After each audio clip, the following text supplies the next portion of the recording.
राधे राधे। आज का हमारा विषय युवाओं के लिए है। आप प्राय देखें कि हम अपने आसपास देखते हैं, युवा उदास, ऊर्जाहीन एवं बीमार से नजर आते हैं और आगे चल के असमय बूढ़े हो जाते हैं। जबकि पूर्व में ऐसा नहीं था। तो हमारा शरीर दो भाग में है, एक जो स्थूल है जो दिखाई देता है, एक वो जो सूक्ष्म है जो हमारे शरीर का संचालन करता है। तो आप देखें कि जैसा आप जीवन में सोचते हैं, धीरे धीरे वैसा आप करने लगते हैं, और जब आप वैसा करने लगते हैं तो वो आपकी आदत बन जाती है।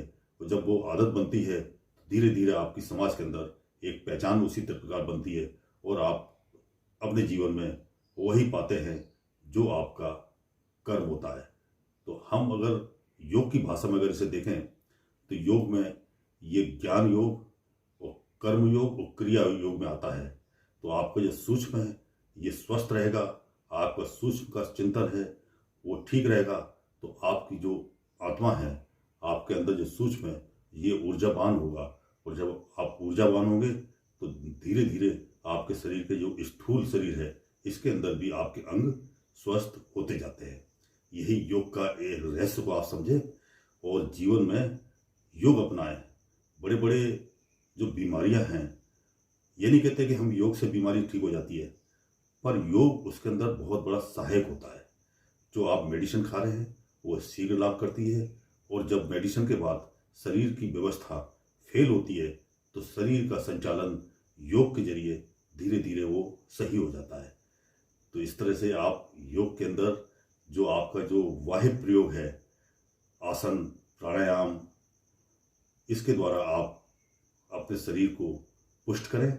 और इसके बाद आप जो ज्ञान योग है, कर्म योग है, क्रिया योग है, इसके जरिए और ध्यान के जरिए आप अपने शरीर के सूक्ष्म को सही कीजिए, आप अपने चेतन को सही कीजिए। तो आप देखें कि हमारे वेदों के अंदर इसके बारे में बहुत व्याख्या है, बहुत सूक्ष्म दर्शन है, उसके आगे संहिता है, तत्व ज्ञान है। तत्व ज्ञान के अंदर पूर्ण विज्ञान है वो। तो आप विज्ञान को माने, आप अंधविश्वास से हट जाएं, अंधविश्वास को जीवन में बिल्कुल स्थान मत दें, और आप जो विज्ञान है, सूक्ष्म है, उस चेतन जगत को आप पहचानें। ये आपके अंदर ही है। आपके अंदर जब आप कर्मशील होते हैं, क्रियाशील होते हैं, और ज्ञान के द्वारा जब आप अपने बुद्धि को उन्नत अवस्था में ले जाते हैं तो आप देखते हैं कि आपका जीवन बड़ा स्वस्थ, सुखमय और प्रसन्नचित्त हो जाता है।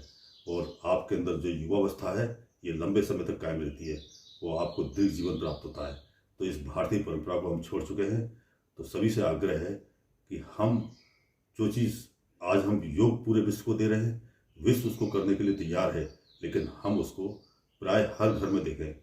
हम अपने ही जीवन में देखते हैं कि हमारे परिजन, हमारे युवा उस बात को स्वीकार नहीं करते हैं और ना करते हैं, क्योंकि हमारे भारतीयों का दर्शन ऐसे ही है कि हमें कुछ साधारण प्राप्त हो जाए, हमें कुछ मुफ्त में प्राप्त हो जाए, इसी क्रिया के अंदर हम निरंतर लगे रहते हैं।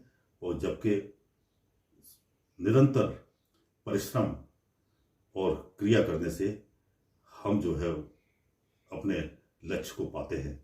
तो इस भारतीय दर्शन, भारतीय योग, भारतीय परंपरा को आप अपने जीवन में पालन करें, योग करें। योग के अंदर जो 8 प्रकार हैं, यम, नियम, आसन, प्राणायाम, प्रत्याहार, धारणा, ध्यान, समाधि, और इसके बाद जो इसके योग हैं, ज्ञान योग। ज्ञान योग के जरिए आप निरंतर अच्छी ऐसी पुस्तकें पढ़ें जिसके अंदर मानव कल्याण के बारे में लिखा हो, और मानव ऊर्जा, उसकी वृद्धि के उपाय हों, ऐसे आप ज्ञान का अर्जन करें। और कर्मयोग, भगवान कृष्ण ने कहा है कि कर्म के बिना कुछ संभव नहीं है।